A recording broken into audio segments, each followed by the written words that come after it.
শুধু একবার কাউকে পাঠান, অনেক মানুষ এসব গুনাহ করা থেকে বেঁচে যাবে।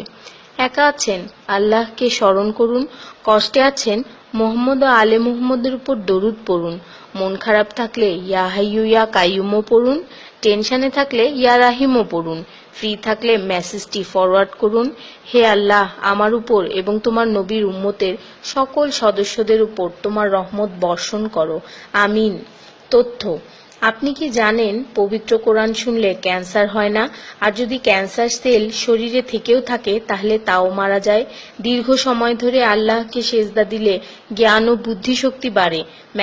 মাথা ব্যথার সমস্যা হয় না, চুল পড়া দূর হয়ে যায়। এই মেসেজটি ফরওয়ার্ড করতে শয়তান আপনাকে বাধা দিবে, কিন্তু আপনি এটা হতে দিবেন না। আর সব কন্ট্রাক্ট নাম্বারে সেন্ড করে দিন। কোরআন ও নবীর সুন্নত ও তার সম্মানিত সাহাবী এবং আহলে বাইতের অনুসরণ করুন। ক্যান্সার একটি ভয়ঙ্কর রোগ। অনেক মানুষ আছে যারা নিজেরাই এটাকে দাওয়াত দিয়ে নিয়ে আসে। ছোট অথচ সাধারণ কিছু পদক্ষেপ গ্রহণ করলেই এই রোগ থেকে বাঁচা যায়। বেশিরভাগ মানুষ খাবারের পরপরই পানি পান করে নেয়। খাবারের পর পানি পান করলে রক্তে বিদ্যমান ক্যান্সারের জীবাণু থেকে তৈরি হওয়া ক্যান্সার সেলগুলোকে অক্সিজেন সরবরাহ করে। নবী পাক সাল্লাল্লাহু বলেছেন, খাবারের আগে পানি পান করা শেফা। খাবারের পরপরই পানি পান করা কলেরা রোগের কারণ। তাই সর্বোত্তম হলো খাবার শেষ করার কিছুক্ষণ পর পানি পান করা। তিনি আরো বলেছেন, 1 চিমটি লবণ খেয়ে খাবার শুরু করো আর 1 চিমটি লবণ দিয়ে খাবার শেষ করো। এ কথাগুলো তাদেরকেও জানিয়ে দিন যারা আপনার কাছে জীবনের চেয়েও প্রিয়।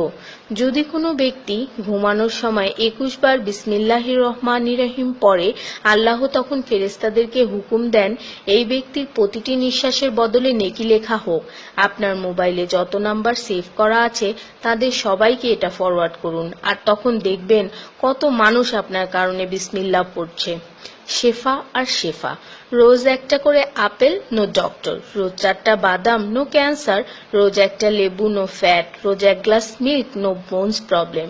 রোজ 12 গ্লাস পানি, নো স্কিন প্রবলেম। রোজ 4টা খেজুর, নো উইকনেস। রোজ 5 ওয়াক্ত নামাজ, নো টেনশন। রোজ কোরআন অর্থসহ তেলাওয়াত, happy and happy. So don't stop forward please.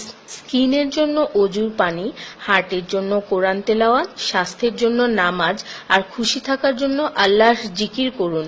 জেনে রাখবেন, ভালো কথা প্রচার করা সৎকার সমতুল্য, সাথে 30 লাখ নেকি।